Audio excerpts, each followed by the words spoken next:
So what number national championship games is this for you coming up on 9? Monday? This is the 9th year of the playoff, and Kirk and I have had the good fortune of calling now 9 championship games, and what is it, 18 out of the 27 playoff games, and grateful for that every day. None quite like this, though. I will say this is a different feel from the other 8. Why is that? TCU.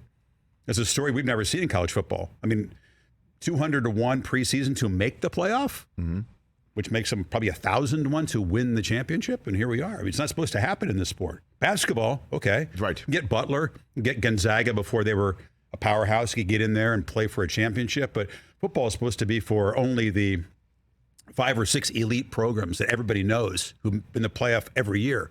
And here's TCU with 5 dudes who had been to any bowl game before this year.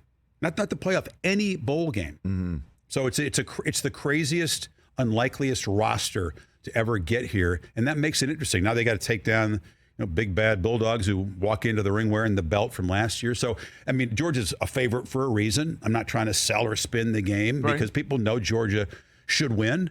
But I just think that the landscape for this game, it's almost, you have to keep reminding yourself, it's a championship game and TCU's in it, Yeah, and you're kind of touching on something that we talked about on our show yesterday while you were coming back from Joshua Tree, where we saw on your Instagram feed, that this, I believe, is the beginning of the way we're going to be seeing college football play out forever, with the 12-team playoff coming.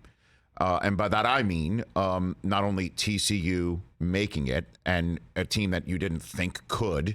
Now you're going to have more of that pool of teams that you don't think could making a playoff and potentially going on a run. And then, 2, the game that you called the Peach Bowl. My alma mater goes into the home of its longstanding rival and curb stomps them. Yep. And they still have a chance to win the national championship anyway, and damn near made this game up to the last second.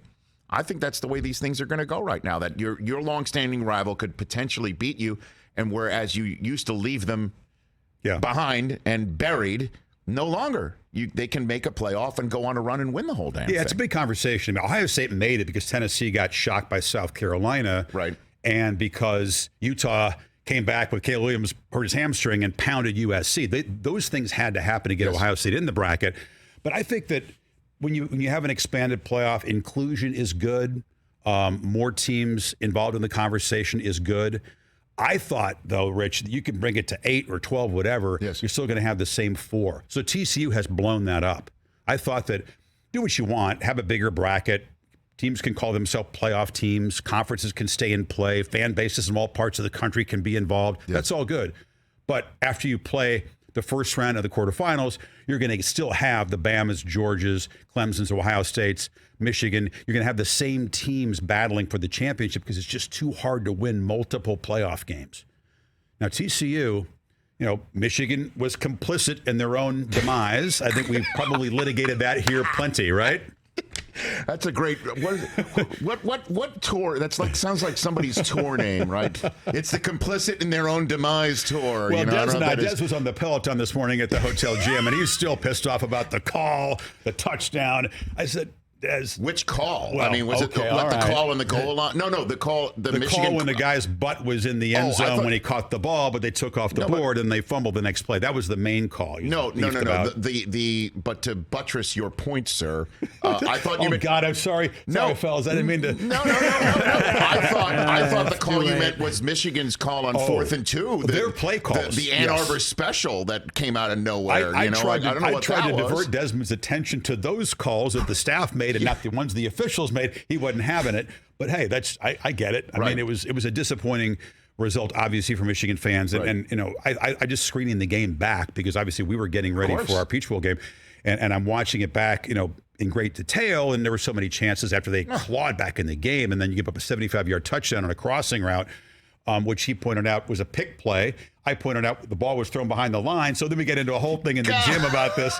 With the rule, was there a third person in the gym listening to this whole thing? I mean, it's a third person in the gym going, "Wait a minute, I have to get in between these two guys who I watch on TV." In the morning when he was trying to have a bike, but no. No, I know what you're saying. But TCU deserves to be there. They do. And they're first of all, they're a lot better than people think. Okay, they have a roster, even though that they hadn't been in bowl games before. Sonny Dykes comes in and assembles a great roster of portal guys, keeps guys there who are out the door who say, wait a minute, we got this Sonny Dykes offense. I can stay and make plays. Quentin Johnston, Darius Davis, Tay Barber. They have a receiving core that is arguably as good or better than the one Georgia faced with Ohio State, especially when you took Marvin Harrison out of the equation, and that really did change that game.